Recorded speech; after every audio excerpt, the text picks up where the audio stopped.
Welcome back. Hello, students. In this chapter of Production and Materials Management, हम बात करेंगे about one of the most important या one of the critical decisions of production activities. हम बात करेंगे about two different concepts. These concepts are scheduling and sequencing. Production चाहे किसी भी प्रोडक्ट का किया जाए, प्रोडक्शन चाहे किस भी लेवल पे किया जाए, प्रोडक्शन एक्टिविटीज कमेंस करने के पहले, प्रोडक्शन एक्टिविटीज स्टार्ट करने के पहले आपको एक ब्लूप्रिंट बनाने की जरूरत होती है, आपको एक प्लान, एक स्ट्रक्चर तैयार करने की जरूरत होती है कि किस तरह से वो एक्टिविटीज परफॉर्म की जाएंगी, किस तरह से अलग अलग जो जॉब्स हैं, ठीक है, वो जॉब्स परफॉर्म किए जाएंगे अलग अलग वर्क स्टेशंस पे, ठीक है। तो जब हम बात करते हैं जॉब्स की और वर्क स्टेशंस की, डिफरेंट वर्क स्टेशंस पे डिफरेंट जॉब्स परफॉर्म करने का जो एक ऑर्डर है, ठीक है, प्लस जो पूरा एक स्ट्रक्चर है, वही आपके शेड्यूलिंग और सीक्वेंसिंग के कॉन्सेप्ट्स के अंदर कवर अप किया जाता है। आप देख रहे हो यहां पर हमने शेड्यूलिंग और सीक्वेंसिंग। शेड्यूलिंग की अगर मैं बात करता हूं तो शेड्यूलिंग के अंदर मैंने टाइम एंड स्ट्रक्चर ये वर्ड यहां पे लिखा हुआ है। दैट मींस शेड्यूल जो है वो किसके साथ रिलेट करता है, about the time and the general structure of activities. Well जब मैं सीक्वेंसिंग की बात करता हूं तो sequencing on the other hand वो डील करेगा with the order and priority of jobs, ठीक है। अब इन दोनों कॉन्सेप्ट्स को हम वन बाय वन देखते हैं यहां पर। लाइक शेड्यूलिंग की जब मैं बात कर रहा हूं, दो क्वेश्चंस मैंने यहां पे आपके सामने लिखे हुए हैं, when and where. Schedule structure, या हम ऐसा भी बोल सकते हैं, इन शॉर्ट इसको हम ऐसा भी कंसीडर कर सकते हैं। एक एग्जांपल हम लेते हैं, लाइक बहुत बेसिक्स और प्रैक्टिकल सा एग्जांपल में आपके डे टू डे लाइफ से, आपकी डेली लाइफ से ही पिक करके देखता हूं। आप पढ़ाई करते हैं, ठीक है, हम लोग पढ़ाई करते हैं, एग्जाम्स के दौरान हम लोग पढ़ाई करते हैं। हम जो हमारा रूटीन होता है, ठीक है, आप अपने रूटीन डेली शेड्यूल प्रिपेयर करते हो, आप अपना डेली का एक टाइम टेबल तैयार करते हो कि मुझे ओके फाइन इतने समय पढ़ाई करना है, इतने समय उस पर्टिकुलर टोटल टाइम में से मुझे डिवोट करना है एक पर्टिकुलर सब्जेक्ट को, दूसरे सब्जेक्ट को मुझे सर्टेन टाइम पीरियड जो है वो डिवोट करके देना है। अब यहां पर ये जो आपने स्ट्रक्चरिंग किया हुआ है, ठीक है, एक तो आपने टाइम अलोकेट किया हुआ है और टाइम अलोकेट आपने किसको किया है, अलग अलग सब्जेक्ट्स को, ठीक है। तो what is to be studied in how much time, या how much time is to be devoted to different subjects. अब ये जो चीजें हैं, इट इज नथिंग बट ये एक तरह का शेड्यूल आपने तैयार किया हुआ है अपने लिए, अपने स्टडीज के लिए। सिमिलरली आप दूसरे तरीके से भी अपने पूरे जो एक अलोकेटेड टाइम फ्रेम है, let's say time of 24 hours जो आपको दिन में मिलता है, उस 24 घंटे को आप अलग तरीके से, अलग अलग तरीके से बांट सकते हैं। मुझे इतना टाइम जो है वो अपने स्टडीज को या अपने करियर को देना है, मुझे इतना टाइम पीरियड जो है वो अपने फ्रेंड्स को, अपने फैमिली को देना है, मुझे इतना टाइम अपने लिए कुछ पर्सनल एक्टिविटीज के लिए स्पेयर आउट करना है। लाइक दिस, मतलब इन दिस वे आप क्या कर सकते हो, आप वो एक स्ट्रक्चर तैयार कर सकते हो कि कहां कैसे मुझे अपने टाइम को और रिसोर्सेज को बेस्ट तरीके से यूज करना है। वही जब मैं स्ट्रक्चर तैयार करूंगा प्रोडक्शन के रिस्पेक्ट में, तो वहां पर मैं शेड्यूलिंग की बात करूंगा कि मुझे टाइम और रिसोर्स, ठीक है, दो चीजें आप देखो यहां पर, timing and use of resources. जो भी मेरा टाइम है, लाइक अगर मैं प्रोडक्शन एक्टिविटीज के लिए जो मेरा प्रोडक्शन का शिफ्ट टाइमिंग है, let's say if I am operating in a single shift that is starting from morning 9 to evening 5 और 6, तो ये जो मेरा लाइक 8 से 9 घंटे का शिफ्ट है, या अगर मैं मल्टीपल शिफ्ट्स में ऑपरेट करता हूं तो जो भी मेरे अलग अलग शिफ्ट ड्यूरेशंस या शिफ्ट आवर्स होते हैं, तो subject to that shift hours, subject to those time intervals, मुझे कहां कैसे अपने रिसोर्सेज को अलोकेट करना है, रिसोर्सेज को यूज करना है, उसका जब मैं लाइक फ्रेमिंग करता हूं या उसको जब मैं डिजाइन करूंगा, उसका जब मैं प्लानिंग तैयार करूंगा, तो वो मेरा शेड्यूलिंग कहलाएगा। लाइक शेड्यूलिंग के अंदर आप देख रहे हो यहाँ पे ऑपरेशंस टू बी एग्जीक्यूटेड लिखा हुआ है, व्हेन एंड वेयर, कब और कहां कौन सा ऑपरेशन मुझे एग्जीक्यूट करना है, ये शेड्यूलिंग है। Let's say I am having steel furniture factory, ठीक है, स्टील के फर्नीचर्स में मैन्युफैक्चर करता हूं, या मैं कुछ फर्दर दूसरे, अगर मैं वुडन फर्नीचर्स की बात करता हूं, तो I am having furniture manufacturing unit. अब यहां पर अलग अलग तरह के लाइक प्लास्टिक, वुडन और मेटेलिक फर्नीचर्स जो है मैं बनाता हूं। अब फर्नीचर जब मैं बनाने की बात करता हूं तो वहां पर अलग अलग ऑपरेशंस आएंगे, मेरे पास अलग अलग वर्क स्टेशंस होंगे। लेट्स से एक वर्क स्टेशन पे I am drawing the sketches या आउटलाइंस मैं तैयार करता हूं, उन आउटलाइंस के अकॉर्डिंग जो भी लाइक फर्दर जो मटेरियल है उसका कटिंग या मोल्डिंग की रिक्वायरमेंट है, तो एक जगह पे उसका कटिंग होगा कुछ पार्ट्स का, एक जगह पे मैं उसको मोल्ड करूंगा, उसको अगर कुछ ट्रीटमेंट की जरूरत है, लेट्स से अगर हीट ट्रीटमेंट मुझे देना है जस्ट टू बेंड इट और मोल्ड इट, तो हीटिंग ट्रीटमेंट, तो एक वर्क स्टेशन मेरा हीटिंग ट्रीटमेंट के लिए चला जाएगा। अब इस तरह से, ठीक है, फिर एक जगह मैं उसको असेंबल करूंगा, फिर लाइक एक जगह पे हो सकता है कि मेरा जो वर्क स्टेशन है वहां पर मैं कलरिंग रिलेटेड एक्टिविटीज परफॉर्म करूं, तो उसका कलरिंग या पेंटिंग जो होगा वो पेंटिंग वहां पे उस वर्क स्टेशन। अब देखो, these are various different task, ये अलग अलग जॉब्स हैं, और इन जॉब्स को अलग अलग वर्क स्टेशंस पे या अलग अलग जगहों पर, ठीक है, अलग अलग सेक्शंस के अंदर, अलग अलग डिपार्टमेंट्स, कुछ भी आप बोल दो, तो उन जगहों पर मुझे परफॉर्म करना रहेगा।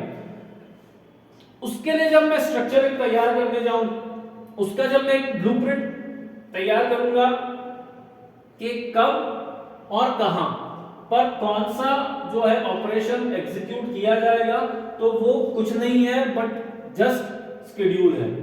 अब क्यों जरूरत पड़ती है ये, जब मैं ऑपरेशन शेड्यूल्स की बात करता हूं, तो ऑपरेशन शेड्यूल्स मुझे क्यों बनाने पड़ते हैं? चलिए, अब मैंने वर्ड यूज किया ऑपरेशन शेड्यूल, तो यहां पर मैं थोड़ा सा कैटेगरीज की बात कर सकता हूं। जब मैं शेड्यूलिंग की बात करता हूं, शेड्यूलिंग जो होती है, शेड्यूलिंग आप मैन पावर के रिस्पेक्ट में कर सकते हैं, दैट मींस जहां पर आपकी ह्यूमन जो एक आपका रिसोर्स है, जब आप उसको रीअरेंज करोगे, ठीक है, तो कहां कितना वर्कर मुझे डिप्लॉय करना है, तो एम्प्लॉय के रिस्पेक्ट में शेड्यूलिंग हो सकती है, ठीक है।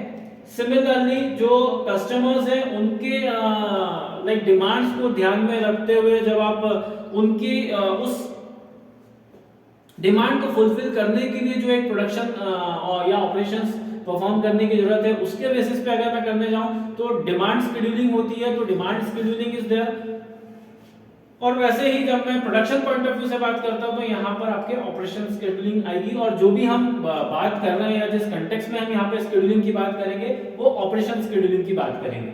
अब ऑपरेशन शेड्यूलिंग के ऑब्जेक्टिव्स क्या हैं?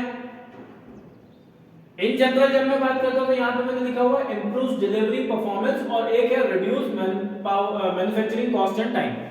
तो जो भी हम शेड्यूलिंग करते हैं, शेड्यूलिंग करने के पीछे हमारा उद्देश्य क्या है? पहली चीज, एक तो हम क्या करना चाह रहे हैं, हम टाइमली चीजें डिलीवर करना चाह रहे हैं, तो हम हमारा ऑपरेशंस जो है उन ऑपरेशंस को जो भी हम प्रोवाइड कर रहे हैं, सॉरी लाइक जो भी ऑपरेशंस परफॉर्म किया जाता है, ऑपरेशंस उसके थ्रू हम करना चाह रहे हैं, इंप्रूव करना चाह रहे हैं हमारा डिलीवरी परफॉर्मेंस। और दूसरा जो हमारा पर्पस है वो है हमें रिड्यूस करना है यहाँ पर manufacturing cost as well as time, ठीक है।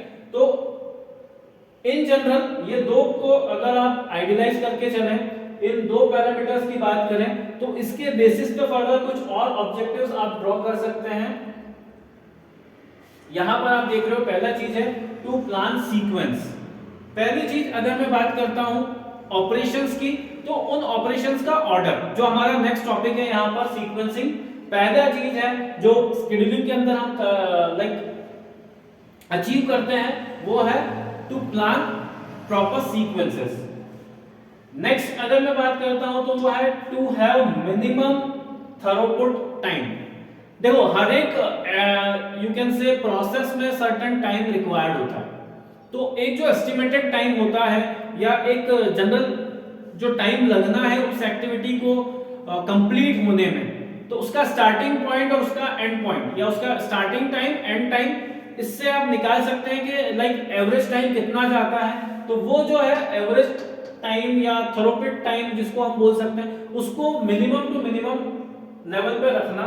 फिर आइडियल टाइम मशीन्स के रिस्पेक्ट में, कोई भी मशीन्स आपकी खाली नहीं रहे या कोई भी लाइक आपका जो पर्सन है, ठीक है, ऐसा नहीं है कि कोई भी पर्सन आइडियल बैठा रहे, तो आपका मैन पावर प्लस आपका मशीन आइडियल ना रहे, खाली ना बैठा रहे, उस चीज को इंश्योर करने के लिए भी हम शेड्यूल्स तैयार करते हैं, जिससे कि हर एक मशीन और हर एक पर्सन ऑक्यूपाइड रहे, उसके पास इनफ लाइक जॉब्स रहे to be performed, that to prevent unbalanced allocation.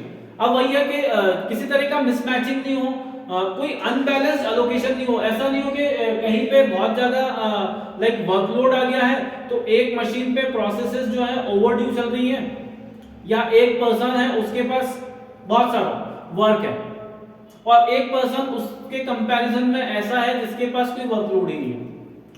तो जब हम प्रॉपर एक शेड्यूल तैयार करते हैं, ठीक है, एक जब हम सिस्टम तैयार कर लेते हैं, हम जब स्ट्रक्चर कर लेते हैं चीजों को, तो उससे इस तरह के मिसमैचेस नहीं होते और हमें क्या मिल जाता है, एक बैलेंस वर्किंग हमारे पास रहता है। तो रिसोर्सेस का, मैन मशीन मटेरियल, इन सब का जो है इवन डिस्ट्रीब्यूशन या इवन एलोकेशन हो, जिससे कि आपको मतलब बेटर रिजल्ट्स मिल पाए, तो उसके लिए भी शेड्यूलिंग की जाती है। शेड्यूलिंग करने के पीछे जो हमारे ऑब्जेक्टिव्स हैं, पहला टू इंप्रूव डिलीवरी परफॉर्मेंस, हम टाइमली डिलीवर कर दें, जो भी डिमांड्स हैं हम उनको मीट आउट कर सकें। दूसरा reduce manufacturing cost and time, जब एक फ्लो मेंटेन रहेगा, प्रॉपर सिस्टम आप तैयार करके चलेंगे, तो उससे ओवरऑल आपका मैन्युफैक्चरिंग का कॉस्ट और टाइम दोनों कम हो जाता है, रिड्यूस हो जाता है। सीक्वेंस प्रॉपर आपको मिल जाता है, आपको जो थ्रूपुट टाइम है वो उसको आप मिनिमाइज कर देते हैं। देन उसके बाद आप जो आइडियल टाइम है, जो लैप्स होता है due to unavailability of let's say material और रिसोर्सेज, तो मशीन या मैन के उस अनयूज्ड टाइम को, वो जो टाइम जो समहाउ वेस्ट हो रहा है, हम उसको रिड्यूस कर सकते हैं। And at the same time जो भी इम्बैलेंसेस होते हैं when it comes to like resource allocation, तो उस रिसोर्स एलोकेशन के रिस्पेक्ट में जो इम्बैलेंसेस हैं उनको हम कम भी कर सकते हैं। फिर बात आती है यहाँ पर आपके अप्रोचेस की। तो जो भी शेड्यूल्स तैयार किए जाते हैं, शेड्यूलिंग के रिस्पेक्ट में अगर मैं बात करूं, तो there could be two types, दो अलग अलग अप्रोचेस आप प्रैक्टिस में देखते हैं कंपनीज के अंदर।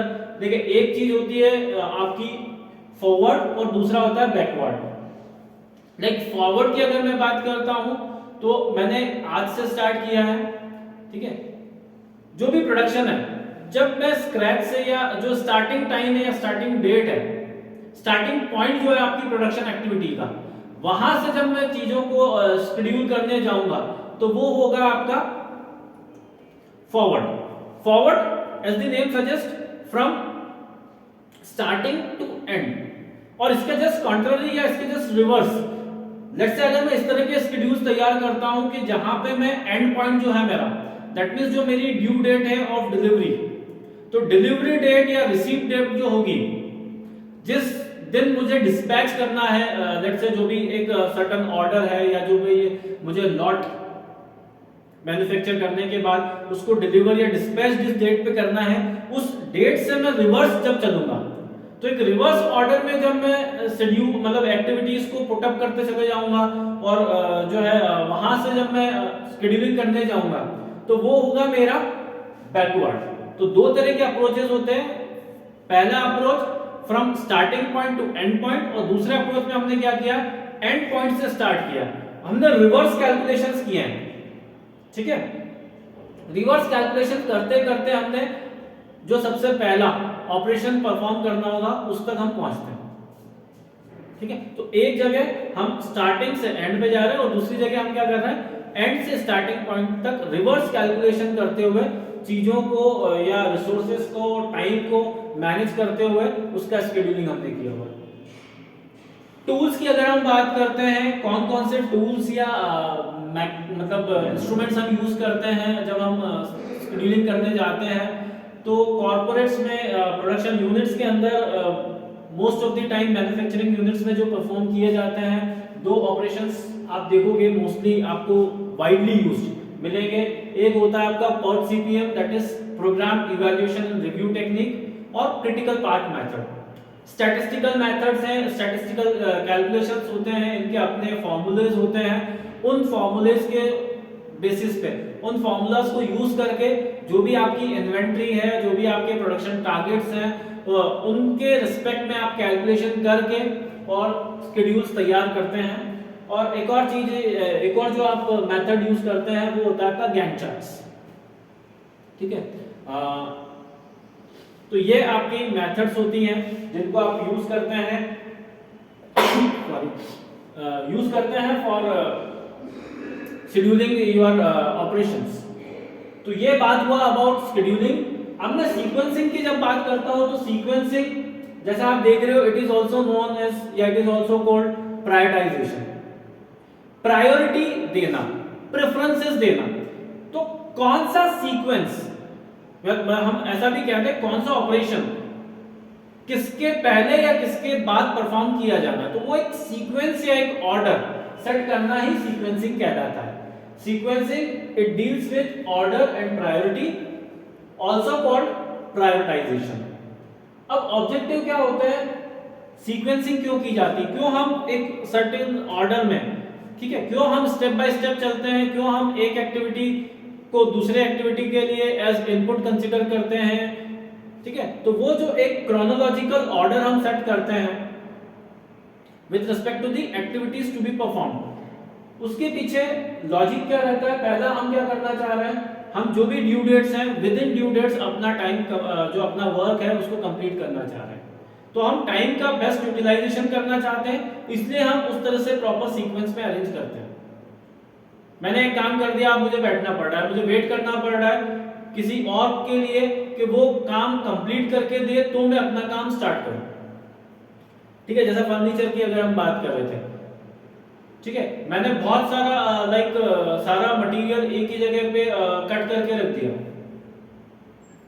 ठीक है, मुझे अलग अलग तरह के फर्नीचर्स बनाने हैं। I want to prepare tables and chairs and almirahs and other things.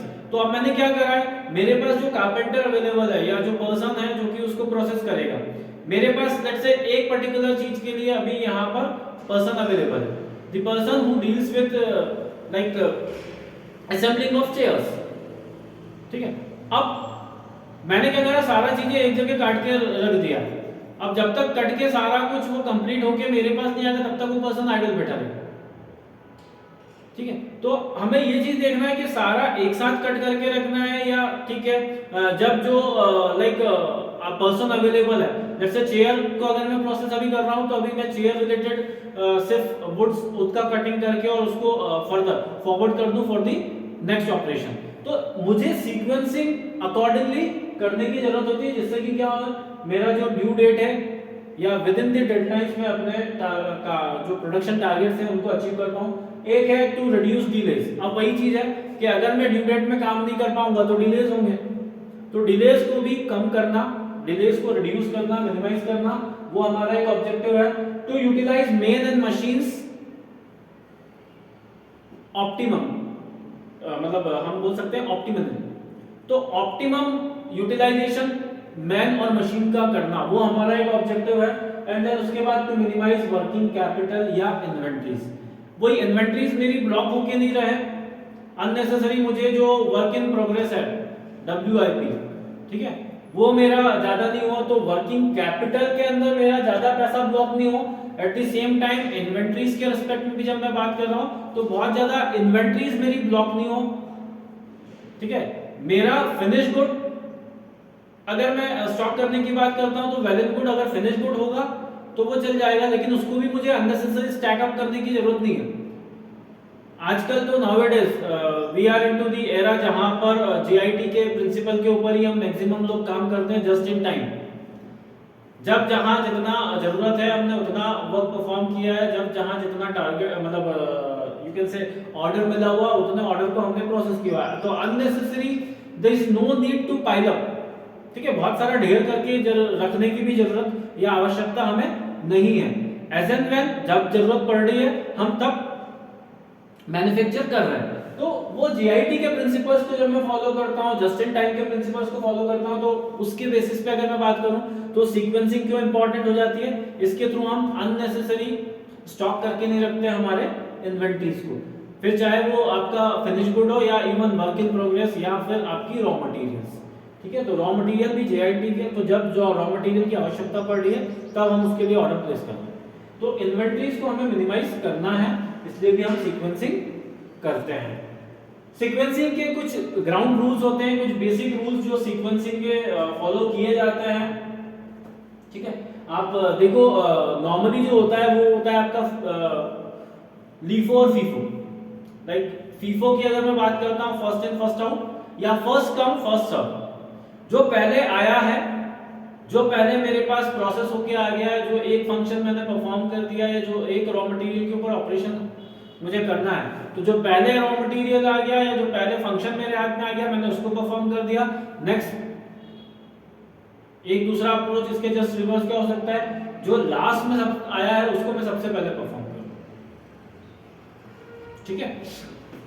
तो सीक्वेंसिंग के लिए, ऑर्डर करने के लिए हम किस तरह से अरेंज करेंगे, सबसे पहला जो ऑपरेशन है उसको सबसे पहले परफॉर्म करा या फिर लास्ट वाले को सबसे पहले करें।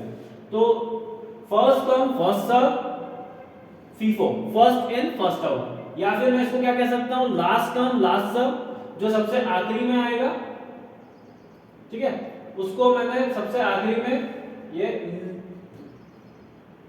ठीक है। तो यहां पर ये लास्ट इन लास्ट आउट हो जाएगा, ठीक है।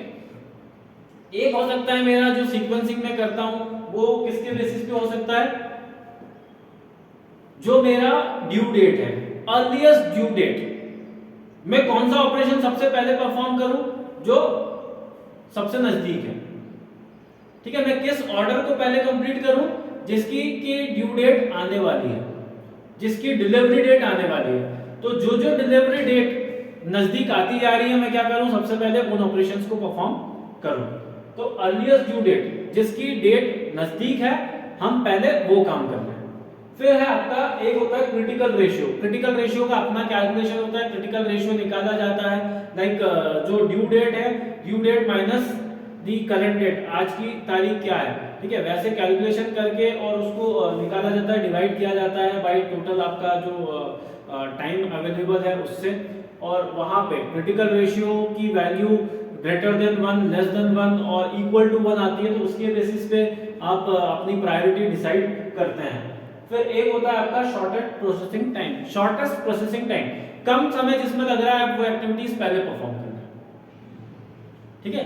जिन एक्टिविटीज में टाइम कम डिवोट करना पड़ रहा है आप पहले वो फटाफट से काम कंप्लीट करके रख दो, और फिर उसके बाद जहां ज्यादा टाइम देने की जरूरत है वो एक्टिविटीज हम बाद में करें, ठीक है। सिमिलरली वही जैसे जब आपके भी सिलेबस की बात आती है या आप जब पढ़ने की बात करते हो तो कई बार आप वो करते हैं ना कि ठीक है जो इजी टॉपिक्स हैं हम पहले वो कवर कर लेते हैं, इजी सब्जेक्ट जो है वो इजी सब्जेक्ट्स पहले कर लें, बाद में डिफिकल्ट सब्जेक्ट्स की तरफ जाएंगे। तो वो जो है वो भी आपने सीक्वेंस से डिसाइड किया कि पहले कौन सा करना है। तो शॉर्टेस्ट प्रोसेसिंग टाइम, जिस सब्जेक्ट को पढ़ने में कम टाइम लगे आप वो पहले पढ़ लो और फिर बाद में आप जिनमें ज्यादा टाइम, या इसके जस्ट रिवर्स हम ये भी कर सकते हैं कि आपको भी पता है कि कौन कौन सी क्रिटिकल एक्टिविटीज हैं, कौन सी ऐसी एक्टिविटीज हैं जहां पर आपको टाइम बहुत ज्यादा देना पड़ता है, जिसको कि बहुत विद ड्यू केयर आपको परफॉर्म करना होता है। तो हम क्या करें, पहले उनको दे दें, फिर बाद में जब लेट्स से अगर डेडलाइंस सामने आ रही हैं और हमें ऑर्डर कंप्लीट करना है या प्रोडक्शन डिलीवर करना है, तो उस समय पे हम क्या कर सकते हैं कि बाद में जब कम टाइम हमारे पास रहेगा तो ऐसी एक्टिविटीज जो कि स्पीडी हो सकती है उनको हम बाद में फॉर लेटर स्टेज लाइक रख के रखें। तो इस तरह से भी आप सीक्वेंसिंग कर सकते हैं। तो सीक्वेंसिंग करने के लिए क्या क्या रूल्स होते हैं, सबसे पहले जो फर्स्ट कम फर्स्ट सर्व, जो पहले एक्टिविटीज करनी है उनको आप पहले परफॉर्म करते चले जाएं, दूसरा जो लास्ट में करनी है हम उनको लास्ट में करें। फिर एक है आपका earliest delivery date, due date की अगर हम जब बात करते हैं, डिलीवरी डेट की बात करते हैं, जिसकी डिलीवरी डेट पहले है, जो हमें पहले ऑर्डर परफॉर्म करना है हम उसको पहले निपटा लें। करंट रेशियो हम देख लें, सॉरी क्रिटिकल रेशियो हम देख लें, क्रिटिकल रेशियो का कैलकुलेशन के बेसिस पे हम डिसाइड कर लें कि कौन सा ऑपरेशन कब करना है, पहले करना है बाद में करना है। एंड फाइनली जो लास्ट है that is shortest processing time या लॉन्गेस्ट प्रोसेसिंग टाइम भी आप दे सकते हैं, जस्ट कॉन्ट्रेरी टू इट। तो ये है आपका सीक्वेंसिंग एंड शेड्यूलिंग के बारे में एज पर दी सिलेबस या एज पर यूनिवर्सिटी गाइडलाइंस। आपको जस्ट एक ओवरव्यू रिक्वायर्ड है इस पर्टिकुलर टॉपिक का। तो इन टॉपिक्स में ज्यादा इंटीग्रेसीज में जाने की जरूरत नहीं है, ज्यादा डिटेल में जाने की जरूरत नहीं है। एज सच कुछ न्यूमेरिकल्स या कैलकुलेशंस आपको जरूरत नहीं है करने की, क्योंकि जो सिलेबस में मेंशन किया हुआ है जस्ट आपको एक बेसिक ओवरव्यू प्रोवाइड करना है। जो सिलेबस का पर्पस है वो यही है कि सीक्वेंसिंग और शेड्यूलिंग के रिस्पेक्ट में आपको जस्ट एक एलिमेंट्री आइडिया देना है या एक ओवरव्यू देना है। तो आई गेस इतना आपके लिए सफिशिएंट होगा एक नए चैप्टर को, एक नए टॉपिक को, एक नए लेक्चर को हम आपके सामने लेकर आएंगे। Till then bye and have a nice time.